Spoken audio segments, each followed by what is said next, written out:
ನಮ್ಮೆಲ್ಲರಲ್ಲೂ ತಲೆಯಲ್ಲಿರೋದು ಎಲ್ರಿಗೂ ಇದೆ ಅಲ್ವ, ಒಂದು ದೇವರು ಒಂದು ದೆವ್ವ ಅನ್ನೋದು ಇದೇ ಇರುತ್ತೆ, ಒಂದು ಪಾಸಿಟಿವ್ ಒಂದು ನೆಗೆಟಿವ್. ಸೊ ನನಗೆ ಅಂದ್ರೆ ನನ್ನ ದೃಷ್ಟಿಯಲ್ಲಿ ಗೊತ್ತಿಲ್ಲ, ಅದು ತಪ್ಪಿರಬಹುದು. ನಾನು ಯೋಚನೆ ಮಾಡಿದ ರೀತಿಯಲ್ಲಿ ನನಗೆ ನನ್ನ ದೆವ್ವ ಹೇಳಕ್ ಹೋಗಿದ್ದಲ್ಲ. ಆಕ್ಚುಲಿ ನನ್ನ ದೃಷ್ಟಿಯಲ್ಲಿ ನೆಗೆಟಿವಿಟಿ ಅನ್ನೋದು ಇಲ್ಲವೇ ಇಲ್ಲ, ಅದೆಲ್ಲವೂ ಮನುಷ್ಯರ ಕಲ್ಪನೆ ಅಷ್ಟೇ. ನಮಗೆ ಪ್ರಕೃತಿಯಲ್ಲಿ ಯಾವುದು ನೆಗೆಟಿವ್ ಆಗಿ ಇಲ್ವೇ ಇಲ್ಲ, ಪ್ರಕೃತಿ ನಮ್ಗೆ ಯಾವತ್ತು ನೆಗೆಟಿವ್ ಅಲ್ಲ. ಬಟ್ ನಾವು ನೆಗೆಟಿವ್ ಅನ್ನೋದೆಲ್ಲ ನಮ್ಮ ಮನಸ್ಸಲ್ಲಿರುವಂಥದ್ದು ಅಂತ. ಸೊ ದೆವ್ವ ಅನ್ನೋದು ಮನಸ್ಸಿನ ಭಾವನೆ ಅಂತಿತ್ತು, ಹಾಗಾಗಿ ದೆವ್ವ ಇಲ್ಲ, ಅದು ನಮ್ಮ ಮನಸ್ಸಿನ ಭಾವನೆ ಅನ್ನೋ ಯೋಚನೆ ಬಂತು. ದೆವ್ವ ಅನ್ನೋದು ಒಂದು ನೆಗೆಟಿವ್ ಎನರ್ಜಿ ಅಂತ ಎಲ್ಲರೂ ಮಾತಾಡ್ತೀವಲ್ಲ, ಸೊ ನೆಗೆಟಿವ್ ಇಲ್ಲ ಅನ್ನೋದು ನನ್ನ ಕಲ್ಪನೆ ಆಗಿತ್ತು. ನನ್ನ ಕಲ್ಪನೆ ಅಲ್ಲ, ನನ್ನ ನಿಲುವು. ಎಲ್ಲರೂ ಒಪ್ಕೋಬೇಕು ಅಂತೇನಿಲ್ಲ. ಆದ್ರೆ ನಾನೊಬ್ಬ ದೆವ್ವ ಇಲ್ಲ ಅಂತ ಹೇಳಿದ್ರೆ, ಎಲ್ಲರೂ ದೆವ್ವಗಳನ್ನ ನಂಬ್ತಾರಲ್ಲ, ಎಲ್ಲ ರಿಲಿಜನ್ ಅಲ್ಲೂ ಎಲ್ಲರೂ ದೆವ್ವ ಇದೆ ಅನ್ನೋದನ್ನೇ ವಾದ ಮಾಡ್ತಾರೆ. ಸೊ ನನಗೆ ಹಾಗೆ ಅನ್ಸಿದೆ, ಬಟ್ ಎಲ್ರಿಗೂ ಹಾಗೆ ಅನ್ಸ್ಬೇಕಾಗಿಲ್ಲ. ಅದನ್ನೇ ಅದರಲ್ಲಿ ಕೊನೆಯಲ್ಲಿ ನಾನು ಹೇಳಿದ್ದು ಕೂಡ. ನನ್ನ ಪಾತ್ರ ದೆವ್ವ ಇಲ್ಲ, ನೀವು ಮಾಧ್ಯಮದವರಾಗಿ ದೆವ್ವ ಗಿವ್ವ ಅಂತ ಹೇಳ್ತೀರಾ ಅಂತ ಹೇಳಿದವನು ಅಲ್ಲಿ ಕೂತ್ಕೊಂಡು ಏನ್ ಮಾಡಿದ್ದು, ಹೋಗ್ಬೇಕಾಗಿತ್ತಲ್ವ. ಅವ್ನು ಮತ್ತು ಲ್ಯಾಪ್ಟಾಪ್ ಅಲ್ಲಿ ಹುಡುಕ್ತಾ ಇದ್ದಾನೆ ದೆವ್ವ ಅಂದ್ರೆ ಏನು, ದೆವ್ವ ಅಂದ್ರೆ ಏನು. ಸೊ ನಾವು ಬಹಳಷ್ಟು ವಿಷಯ ಹಂಗೆ ಅಂತ ಅನ್ಸುತ್ತೆ. ಅದಿಲ್ಲ ಇದಿಲ್ಲ ಅದೆಲ್ಲ ಸುಳ್ಳ್ರಿ, ಅದೆಲ್ಲ ಮೂಢನಂಬಿಕೆ ಅಂತೀವಿ, ಮತ್ತು ನಾವು ತಾಯಿತ ಕಟ್ಕೊಂಡೆಲ್ಲ ಮಾಡ್ತಾ ಇರ್ತೀವಿ. ಸೊ ಇಲ್ಲ ಅಂತ ಕಡಾಖಂಡಿತವಾಗಿ ಹೇಳಕ್ ಆಗಲ್ಲ, ಬಟ್ ನನಗೆ ಸದ್ಯಕ್ಕೆ ನೆಕ್ಸ್ಟ್ ಎಲ್ಲರೂ ದೆವ್ವ ಸಿಗೋವರೆಗೂ ನನ್ನ ಮಟ್ಟಿಗೆ ದೆವ್ವ ಇಲ್ಲ. ಬಟ್ ಗೋಸ್ಟ್ ಮೂವ್ಮೆಂಟ್ ಖಂಡಿತ ಇದೆ. ಸರ್ ಅದೇ ಸರ್ ಹೇಳದೆ ಅಲ್ಲ, ಅಂದ್ರೆ ಬೇರೆ ಬೇರೆ ವಿಚಾರಗಳು ಓದ್ತಾ ಇದು ಮಾಡ್ತಾ ಇರ್ಬೇಕಾದ್ರೆ ನೆಗೆಟಿವ್ ಅನ್ನೋದೇ ಇಲ್ಲ ಅಂತ ಅನ್ಸಕ್ ಶುರುವಾಯ್ತು. ಅಂದ್ರೆ ಪ್ರಪಂಚದಲ್ಲಿ ಸುಳ್ಳು ಅನ್ನೋದಿಲ್ಲ, ಸುಳ್ಳೆಲ್ಲವೂ ನಮ್ಮ ಕಲ್ಪನೆ, ಇರೋದೆಲ್ಲವೂ ಸತ್ಯ ಮಾತ್ರ. ಫಾರ್ ಎಕ್ಸಾಂಪಲ್, ಕತ್ಲಾಯ್ತು ಸೂರ್ಯ ಮುಳುಗ್ದ ಅಂತೀವಿ, ಸೂರ್ಯ ಮುಳುಗ್ತಾನೆ, ಸೂರ್ಯ ಇದ್ದೇ ಇರ್ತಾನಲ್ವಾ. ನಮ್ಗೆ ನಮ್ಮ ಭೂಮಿಯ ಆ ಭಾಗಕ್ಕೆ ಸೂರ್ಯ ಕಾಣಿಸಲ್ಲ, ಅದರರ್ಥ ಸೂರ್ಯ ಇಲ್ಲ ಅನ್ನೋದಲ್ಲ, ಸೂರ್ಯ ಇದ್ದೇ ಇದ್ದಾನೆ, ಅದು ಸತ್ಯ ಕೂಡ. ಉಳಿದಿದ್ದೆಲ್ಲವೂ ನಮ್ಮ ಕಲ್ಪನೆಗಳು, ಸುಳ್ಳು. ಕೆಟ್ಟದ್ದು ಅಂತ ನಾವು ಯಾವ್ದನ್ನ ಹೇಳ್ತಿದ್ದೀವೋ ಅದೆಲ್ಲ ಒಬ್ರಿಗೆ ಕೆಟ್ಟದ್ದು ಅನ್ಸ್ತೀನಿ, ಒಬ್ರಿಗೆ ಒಳ್ಳೇದಾಗ್ಬೋದು.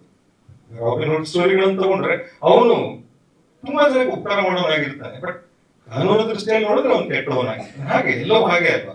ಈಗ ಎಕ್ಸಾಕ್ಟ್ಲಿ ಓಕೆ, ನಾವು ಕಾನೂನಲ್ಲಿ ಏನೇನಿದೆಯೋ ಅದಕ್ಕೆ ವಿರುದ್ಧವಾಗಿ ನಡ್ಕೊಂಡ್ರಷ್ಟೇ ಅದು ತಪ್ಪು ಅಂತ ಅಲ್ವಾ. ಕೆಲವೆಲ್ಲ ತಪ್ಪುಗಳು ತಪ್ಪಲ್ಲ ಅವ್ರವ್ರ ಮಟ್ಟಿಗೆ, ಹಂಗೆ. ಸೊ ಇದನ್ನ ಹೇಗೆ ಹೇಳಬೇಕು, ಅದ್ರ ಜೊತೆಗೆ ಸ್ವಲ್ಪ ಇತ್ತೀಚೆಗೆ ಏನು ಸ್ಪಿರಿಚುವಲ್ ಅಂತೆಲ್ಲ ಹೋಗೋರು ಜಾಸ್ತಿ ಆಗಿದ್ದಾರೆ, ಫಿಲಾಸಫಿ ಮಾತಾಡೋರು. ನನಗೆ ಅರ್ಥ ಆದ ಫಿಲಾಸಫಿ ಏನಿದ್ರೆ ಹೇಳಿದೆ, ಅದು ಗಮನಿಸಿದ್ರೆ ಇಲ್ಲೋ ಗೊತ್ತಿಲ್ಲ. ಅಂದ್ರೆ ನಾನು ಯಾಕೆ ಈ ರೀತಿಯಲ್ಲಿ ಕತೆ ಹೇಳಿದೆ ಅನ್ನೋದಕ್ಕೆ, ಫಸ್ಟ್ ಮೇಡಮ್ ಕ್ಯಾರೆಕ್ಟರ್ ಅಲ್ಲಿ ಬರುತ್ತೆ, ಏನೋ ಹುಡ್ಕೊಂಡು ಹೋಗ್ತಾ ಇದ್ದಾರೆ. ನಾವೆಲ್ಲ ನಾರ್ಮಲ್ ಏನ್ ಹೇಳ್ತೀವಿ, ಪ್ರೆಸೆಂಟ್ ಅಲ್ಲಿ ಇರ್ಬೇಕು, ಧ್ಯಾನದಲ್ಲೆಲ್ಲ ಹೇಳ್ತಾರಲ್ಲ ಪ್ರೆಸೆಂಟ್ ಅಲ್ಲಿ ಇರ್ಬೇಕು, ಆ ಕ್ಷಣದಲ್ಲಿ ಇರ್ಬೇಕು ಅಂತ. ನಾವು ಇವರು ಆ ಕ್ಷಣದಲ್ಲಿ ಇರ್ಲಿಲ್ಲ, ಅಂದ್ರೆ ಆ ಕ್ಷಣದಲ್ಲಿ ಇವರು ಏನನ್ನೋ ಹುಡ್ಕೊಂಡು ಮುಂದಕ್ಕೆ ಹೋಗ್ತಾ ಇದ್ದಾರೆ. ಅವರ ವೇಲು ಜಾಗ ಹೋಗಿದ್ದೆ ಗೊತ್ತಿಲ್ಲ. ನಾವು ತುಂಬಾ ಜನ ಹಂಗೆ ಮಾಡ್ತೀವಿ ಅನ್ಸುತ್ತೆ, ನಾವು ಯಾವ್ದನ್ನೋ ಫೋಕಸ್ ಮಾಡ್ತಿದ್ದೀವಿ ಅನ್ಕೊಂಡು ನಮ್ಮ ಸುತ್ತಮುತ್ತ ನಡೆಯೋದನ್ನೇ ನಾವು ಮರೆತು ಹೋಗ್ತೀವೇನೋ, ಫೋಕಸ್ ಮಾಡಲ್ವೇನೋ ಅಂತ ಆ ದೃಷ್ಟಿಯಲ್ಲಿ ಹೋದೆ. ಹಾಗೆ ಅಲ್ಲಿ ಒಂದು ಬಾಟ್ಲ್ ಸೌಂಡ್ ಆಗ್ತಾ ಇತ್ತು. ಆಕ್ಚುಲಿ ಎಲ್ಲೂ ನಾನು ದೆವ್ವ ಇದೆ ಅಂತ ತೋರ್ಸೇ ಇಲ್ಲ, ಎಲ್ಲವೂ ಈ ಪಾತ್ರದ ಕಲ್ಪನೆ ಆಗಿತ್ತು, ವಾಸ್ತವದಲ್ಲಿ ಏನು ಇರಲಿಲ್ಲ, ಅವರೇ ಎಲ್ಲವನ್ನ ಕಲ್ಪಿಸ್ಕೊಳ್ತಾ ಹೋಗಿದ್ರು. ಸೊ ಆ ಬಾಟ್ಲು ಮನಸ್ಸಿದ್ದ ಹಾಗೆ, ಮನಸ್ಸು ಸೈಲೆಂಟ್ ಆಗಿದ್ರೆ ಓಕೆ, ಸುಮ್ಮನೆ ಮನಸ್ಸು ಓಡಾಡ್ತಾ ಇತ್ತು ಅಂದ್ರೆ ಬೇಡದಿರೋ ವಿಚಾರಗಳು ಬರುತ್ತೆ. ಸೊ ಹಂಗೆ ಅವರಿಗೆ ಭಯ ಆಯ್ತು, ಯಾವ್ದೋ ಒಂದು ದೆವ್ವ ಇದೆ ಅಂತ, ಇನ್ನೊಂದು ಮತ್ತೊಂದು ತಿರುಗಿ ನೋಡಿದ್ರೆ ಈ ಕಾನ್ಸೆಪ್ಟ್ ಅಲ್ಲಿ ಆದ್ರೆ ಈ ರೀತಿಯಾಗಿ ಇದನ್ನ ಹೇಳ್ಕೊಂಡು ಹೋಗ್ಬೇಕು ಅನ್ನೋದಷ್ಟು ಇದು ಮಾಡಿ.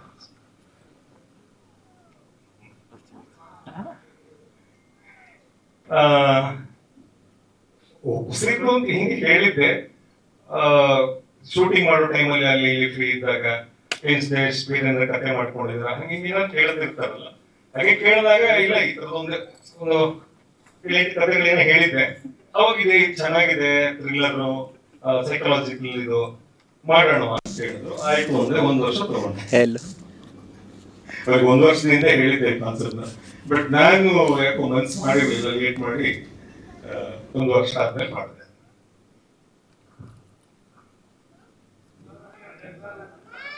ಯಾವ ಸರ್? ಹಾ ಅದೇ ದಿವಂಗತ ಅಂದ್ರೆ ಇಲ್ಲದೆ ಇರೋದು ಅಂತಲ್ಲ ಸರ್. ಸರ್ ಹಾ ಅದೇ ದೆವ್ವ ಇಲ್ಲ ಅನ್ನೋದು, ದಿವಂಗತ ಅಂದ್ರೆ ಇಲ್ಲದೆ ಇರೋದನ್ನ ದಿವಂಗತ. ಈಗ ನಾನು ಇಲ್ಲ ಅಂದ್ರೆ ನಾನು ದಿವಂಗತ ಅಂತ. ಸೊ ದಿವಂಗತ ದೆವ್ವ ಅಂದ್ರೆ ಇಲ್ಲದೆ ಇರೋ ದೆವ್ವ ಅಂತ. ಅದೇ ಅಲ್ಲ ಅದೇ ಸರ್, ನನ್ನ ದೃಷ್ಟಿಯಲ್ಲಿ ದೆವ್ವ ದಿವಂಗತ ದೆವ್ವ ಅಂತಂದ್ರೆ ಅಂದ್ರೆ ಇಲ್ಲದೆ ಇರುವ ದೆವ್ವ ಅಂತ ಆ ಅರ್ಥದಲ್ಲಿ ನಾನು ಅದನ್ನ ಕಲ್ಪನೆ. ಹಾ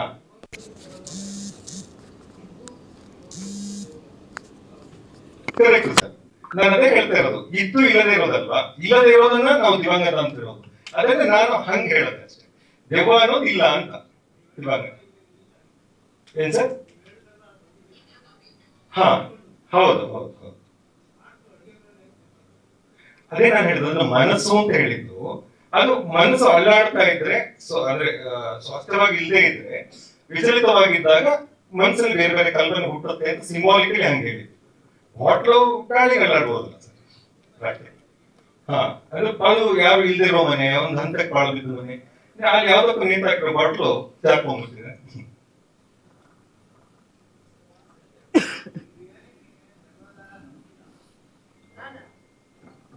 ಇಲ್ಲ, ನನಗೆ ದೆವ್ವದ ಬಗ್ಗೆ ನಂಬಿಕೆ ಇಲ್ಲ.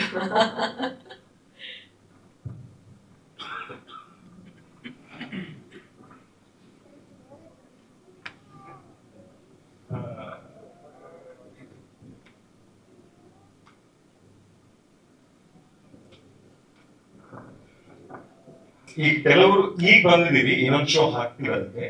ಸೊ ಈಗ ಒಂದು ಊಟ ಮಾಡ್ಕೊಂಡು ಹಾಕೊಳ್ಳೋದು ಅಥವಾ ಹಾಕಿರೋದು ಉಳಿದವ್ರು ಊಟ ಮಾಡೋದು ಹಿಂಗೆ ಅಂತ.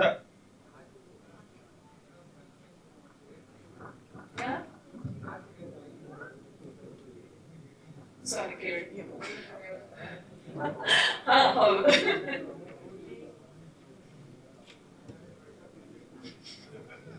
ಗೊತ್ತಾಗತ್ತಾ ಅಷ್ಟೇ. ಇದೊಂದು ತಮಾಷೆ ಆಗಿತ್ತು. ಮೇಡಮ್ ಬಾಯಿ ಸಿಗರೇಟ್ ಇಟ್ಟ ತಕ್ಷಣ ಎಲ್ಲ ನಕ್ಬಿಟ್ರು. ಯಾಕೆ ಕೇಳಿದ್ರೆ ನೀಟಾಗಿ ಲಾಲಿಪಾಪ್ ಬಾಯಿಗೆ ಇಟ್ಟು ಇಟ್ಬಿಟ್ಟಿದ್ರು. ರಿಕ್ವೈರ್ಮೆಂಟ್ ಇದ್ದಷ್ಟು ಬೇಕಿಲ್ಲ.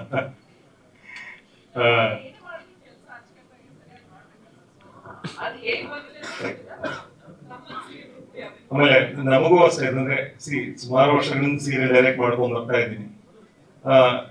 ಈ ತರದ್ದು ಒಂದು ಎಕ್ಸ್ಪೆರಿಮೆಂಟ್ ನನಗೂ ಹೊಸದೆ. ಏರಿ ಕ್ಯಾಮ್ರಾ ನಾವು ಯೂಸ್ ಮಾಡಿದ್ವಿ. ಅಲ್ಲಿ ಒಂದು ಅನುಭವನ ಆಯ್ತು ನಮ್ಗೆ. ಸರ್ ಹೋಗಿ ಕ್ಯಾಮ್ರಾ ಚೆಕ್ ಮಾಡ್ಕೊಂಡು ಎಲ್ಲ ಬಂದ್ರು, ನೋಡಿದ್ವಿ, ಎಲ್ಲ ಓಕೆ ಅಂತ ಆಯ್ತು.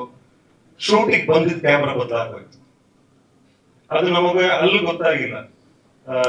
ಸರ್ DI ಮಾಡುವಾಗ ಹೇಳಿದ್ರು, ಸರ್ ಒಂದು ಸ್ವಲ್ಪ ಗ್ರೈನ್ಸ್ ಬಂದಿದೆ, ಲೈಟಿಂಗ್ ಇಂದಿಲ್ಲ, ಅದು ಕ್ಯಾಮ್ರಾದಲ್ಲಿ ಏನೋ ಒಂದು ಸಣ್ಣ ಪ್ರಾಬ್ಲಮ್ ಇದೆ ಅಂತ. ಸೊ ಇದೆಲ್ಲ ಒಂದು ಎಕ್ಸ್ಪೀರಿಯನ್ಸ್.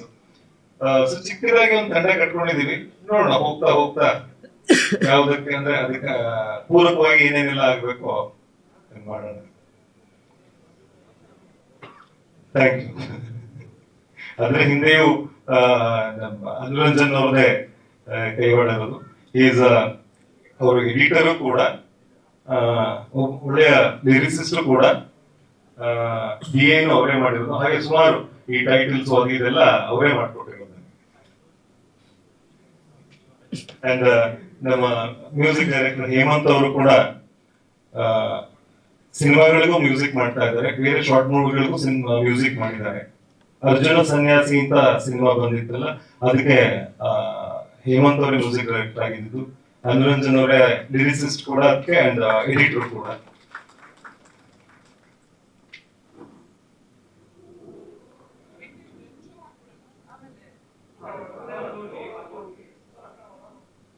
ಓಕೆ, ಹಾ ಸರಿ, ಓಕೆ, ಥ್ಯಾಂಕ್ ಯು.